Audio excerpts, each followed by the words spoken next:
Oke, kita lanjutkan lagi pengerjaan aplikasi siklus akuntansi di program spreadsheet ya, yang ada di Microsoft Excel. Nah, sebelumnya kita sudah mengerjakan kartu piutang ya, dan untuk video kali ini kita akan membuat kartu utang ya, kartu utang, kawannya dari kartu piutang. Secara konsep itu tidak jauh beda ya dengan kartu piutang. Tabel-tabel yang sudah dibuatkan pun juga tidak ada perbedaan, tetapi nanti akan ada sedikit perbedaan di bagian rumus-rumus yang ada di tabel di bagian debit kreditnya ini, karena nanti kan akan berkaitan dengan nomor akun utang ya.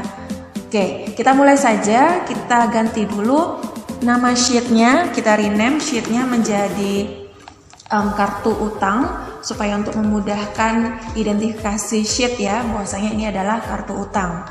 Oke. Nah, secara tabel ya sudah saya buat seperti ini, sama sebenarnya dengan kartu piutang ya. Kita mulai dari kode supplier ya.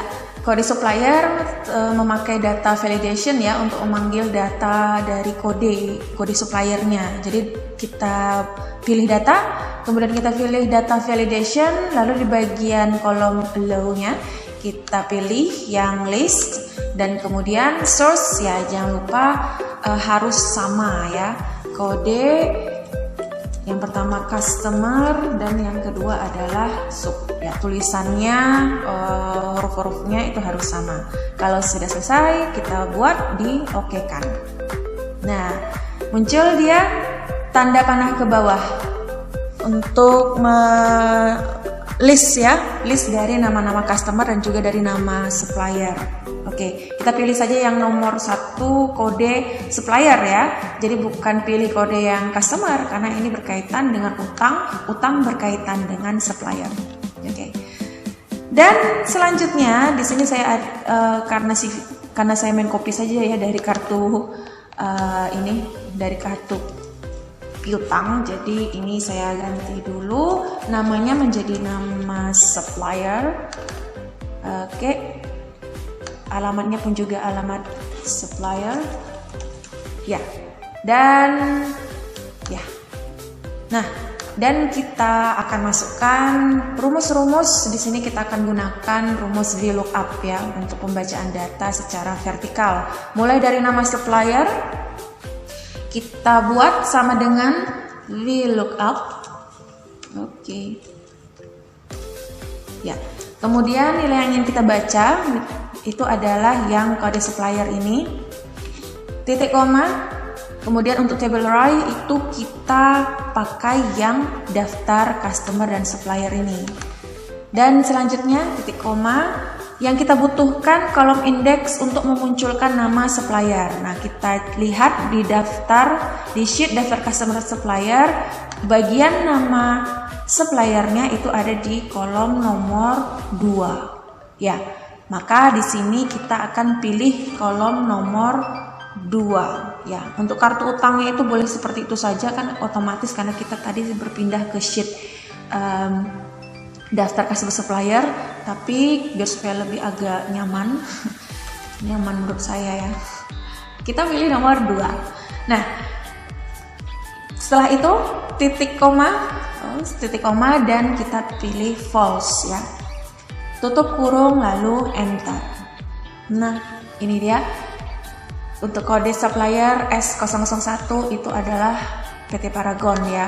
Kalau kita misalkan pilih ke yang lain, S002 PT Martina, kode supplier S003 adalah PT Mitra Jaya. Oke, kita back ke S001. Lalu untuk alamat supplier itu juga sama, rumus atau formulanya adalah pakai VLOOKUP. Juga lookup value-nya kita pilih yang S001, titik koma, daftar tabel customer supplier, titik koma, kolom yang mau kita pakai kolom nomor, karena ini alamat berarti kolom nomor 3. Oke. Kolom nomor 3 ini saya hapuskan dulu demi kenyamanan saya ya. Titik koma, kemudian false, lalu enter.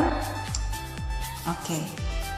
Dan untuk saldo awal itu juga pakai VLOOKUP ya.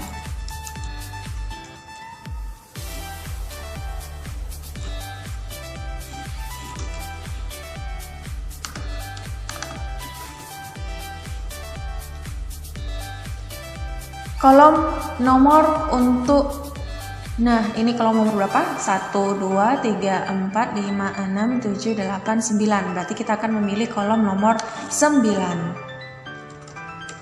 9. Oke, nah saldo awalnya adalah 3.500.000. Dan untuk saldo akhir, sebelum saldo akhir kita mau menentukan saldo awal yang 3.500.000 ini di sebelah kredit ataukah di sebelah debit, gitu ya. Jadi melihat sesuai dengan yang ada di debit dan kredit ini. Nanti gunanya untuk memudahkan kita untuk mengisi rumus yang ada di baris pertama dari tabel ini, ya. Tetap memakai VLOOKUP ya, karena kita mau cuman mengambil data yang debit atau kreditnya saja.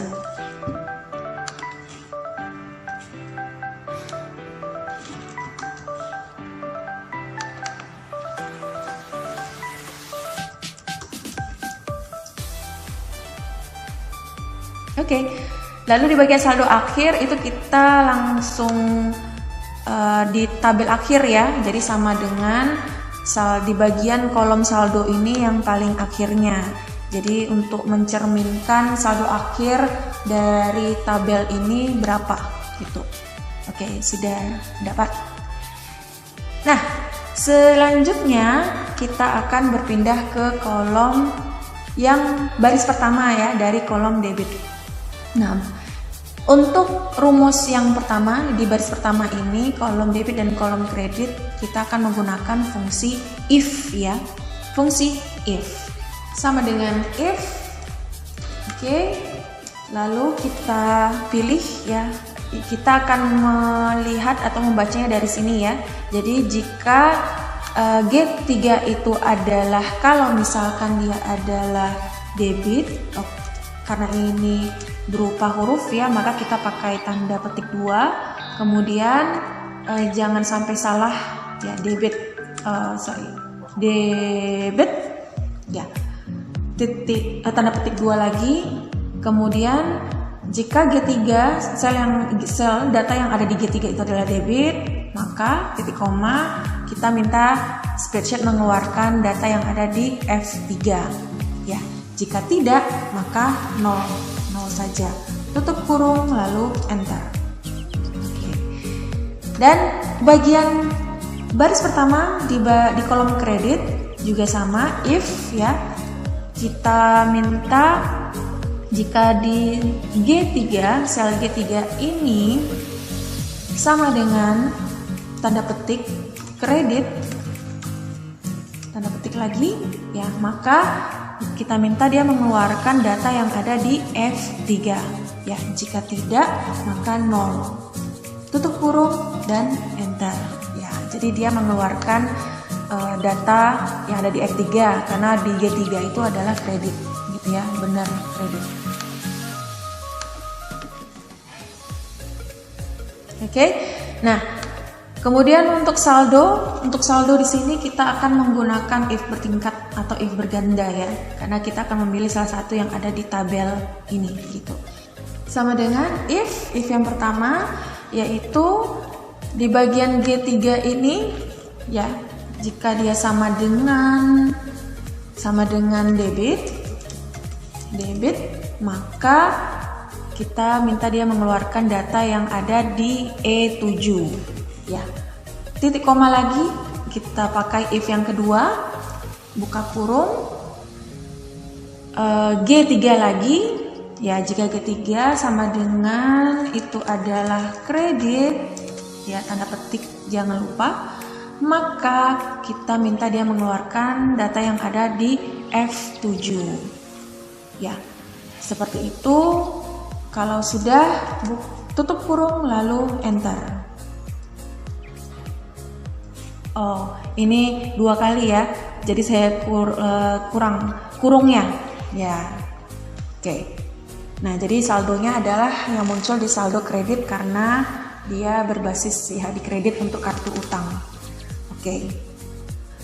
Berikutnya untuk tanggal dan keterangan di baris yang pertama ini kita buat secara manual saja ya.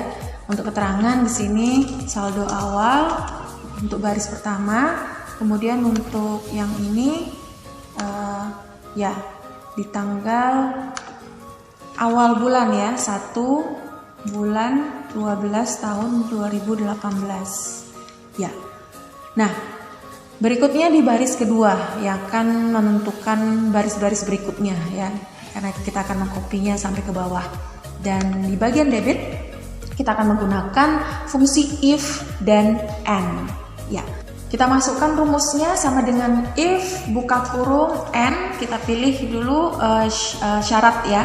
Syaratnya, jadi ada 2 syarat di sini. Yang pertama and buka kurung, logika yang pertama, syarat yang pertama itu adalah kode suppliernya yang ada di sini itu sama dengan kode supplier yang ada di bagian sheet jurnal di buku pembantunya ini, di kode supplier. Kita pilih baris yang pertama saja ya, walaupun kosong nanti kan tinggal main copy saja. Ya, jadi di sheet ini, nah muncul ya tampak di sini. Nah sebelumnya C1 ini harus diabsolutkan dulu ya, sebab nanti kita akan mengcopy dia ke bawah gitu. Jadi supaya dia tidak berpindah-pindah, kita harus menguncinya, ya mengabsolutkan dia. Oke, nah jadi seperti ini. Ya, jika sudah, ini syarat yang pertama ya, yaitu kode supplier ini sama dengan di bagian sheet jurnal di data J, sel J7 gitu.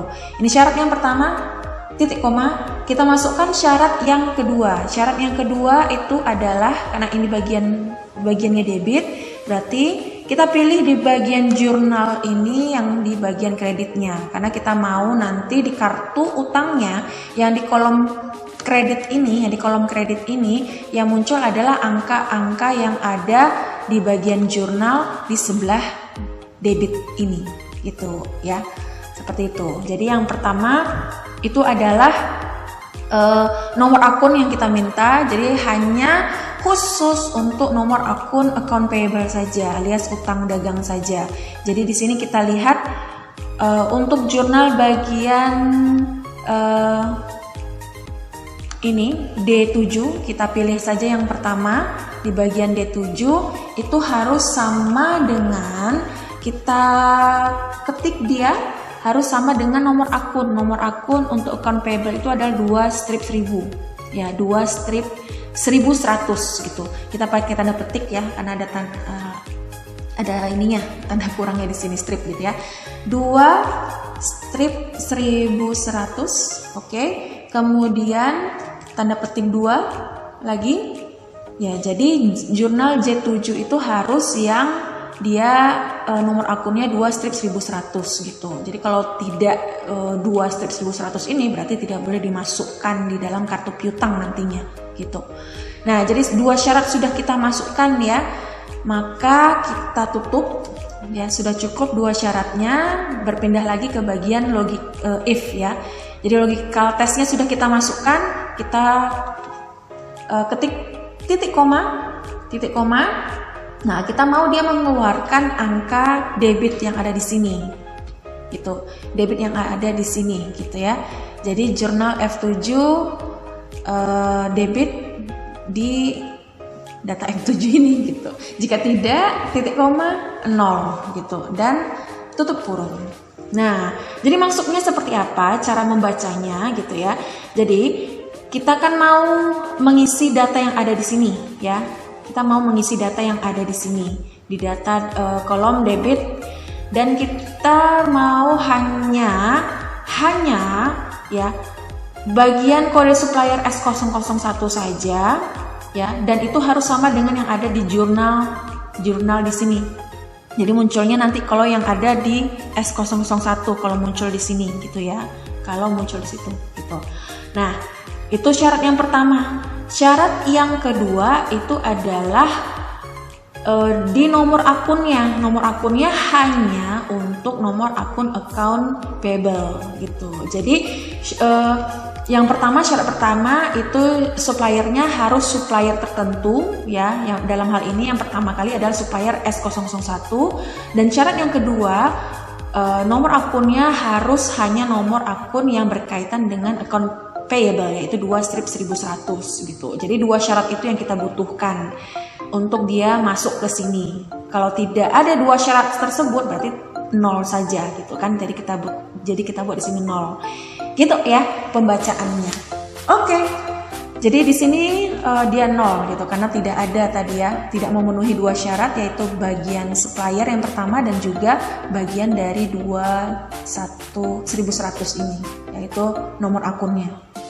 Nah, kemudian di bagian kredit. Nah, di bagian kredit ini berarti kita nanti akan meminta dia mengeluarkan jumlah nominal yang ada di bagian kredit ya dari transaksi jurnal.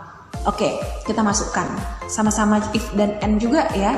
If dan and, buka kurung if ya, sama dengan if, buka kurung and, buka kurung logika pertama. Ini juga kita pakai yang syarat pertama adalah harus kode supplier tertentu.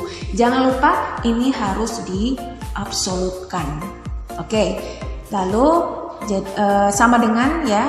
Jadi kode suppliernya itu harus sama dengan yang ada di sini. Ya, di sheet jurnal di bagian sel J7, kemudian titik 2 syarat yang kedua. Syarat yang kedua yaitu adalah di G7 ya, di kolom nomor akun yang ada di bagian kredit ini. Nah, ini harus sama dengan itu adalah 2 strip 1100 ya, nomor akunnya account payable. Kita lihat di sini. Nah, jadi dua syarat sudah kita masukkan, kita tutup kurangkan lagi, dan titik koma, ya, tolong munculkan jumlah yang ada di kolom I gitu ya, jika syarat memenuhi, dua syarat ini memenuhi. Jika tidak terpenuhi, titik koma, maka tampilkan saja 0, ya, kosong. Tutup kurung lalu enter. Nah, seperti itu dia. Dan selanjutnya di bagian saldo ini sama dengan, ini hanya tinggal bagian atas saja ya, sama dengan, karena ini bagian kredit, berarti kalau ini kredit kita kurangkan yang ada di bagian kredit, kita tambahkan yang ada di bagian, ini karena ini bagian kredit ya, kita kurangkan yang ada di bagian debit dan kita tambahkan yang ada di bagian kredit. Oke, nah jadi seperti ini ya. Ini kita tinggal langsung kopikan saja ke bawah ya.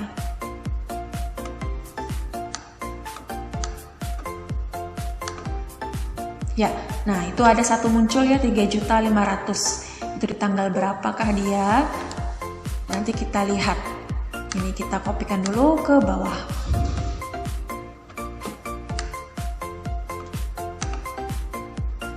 Oke, berikutnya kita akan mengisi kolom tanggal dan kolom keterangan ya. Kita mulai dari kolom tanggal. Nah, jadi di kolom tanggal ini kita minta kalau dia ada angkanya yang 3.500.000 ini, intinya kalau dia ada angka di debit dan di kredit ini, kolom-kolom yang ada di sini, maka munculkan gitu. Tapi kalau tidak ada berarti kosongkan saja, kosong gitu ya. Nah, untuk membuat hal itu terjadi, kita akan menggunakan if bertingkat ya. Kita memasukkan yang pertama, if yang pertama ya, buka kurung, kita pakai yang ini ya, kuncinya logical testnya adalah yang di C1. Kita absolutkan karena nanti kita mau mengkopinya ke bawah. Jadi S1 ini jika logical testnya itu adalah C1 sama dengan tanda petik 2 kali. Ini berkaitan dengan tulisan ya, data berupa tulisan ya. Nah, maka titik koma itulah yang tertulis ya, titik tanda petik 2 kali lagi gitu. Oke. Selesai untuk if yang pertama, kita masuk if yang kedua. If yang kedua buka kurung, itu kita lihat dari, kita ambil logical testnya itu dari kolom baris di sini, kemudian dikurang dengan baris di sini, itu nanti harus menghasilkan lebih kecil atau lebih besar dari 0 ya. Dan titik koma, maka hasilnya yang harus kita minta untuk spreadsheet mengeluarkannya itu adalah tanggal yang ada di sheet jurnal ya. Nah, sudah kita klik sehingga dia muncul jurnal A7. Oke, lalu di sini kita klik lagi titik koma.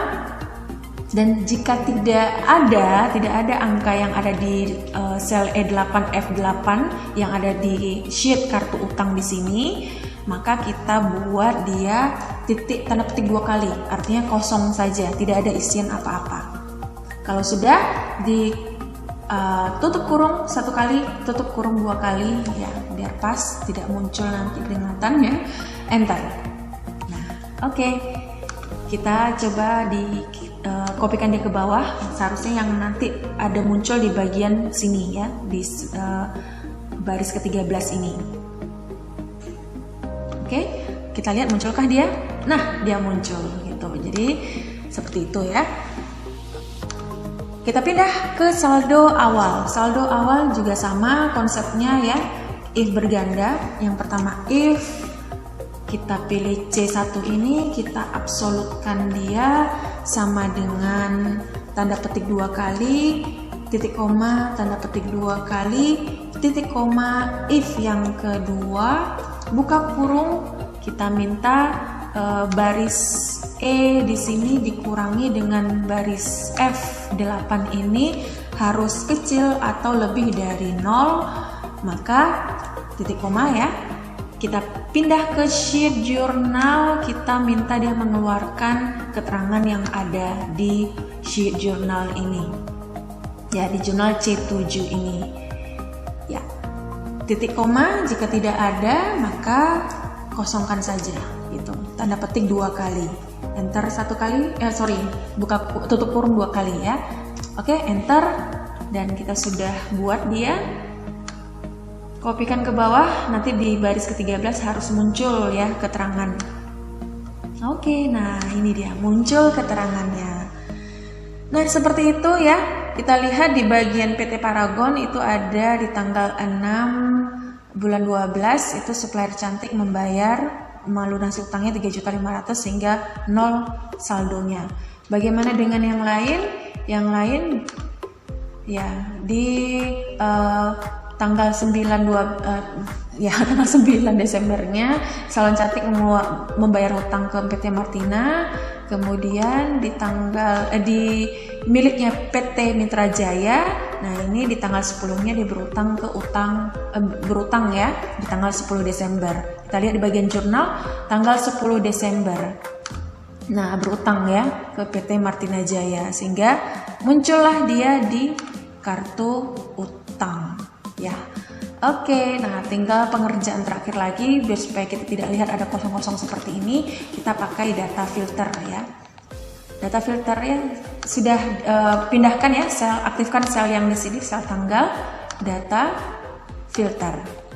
Oke, sehingga muncul tanda panah ini. Kita buka tanda panahnya, lalu di bagian blanks ini kita hilangkan tanda centangnya. Oke. Dan ya, terlihat hanya yang ada isiannya saja.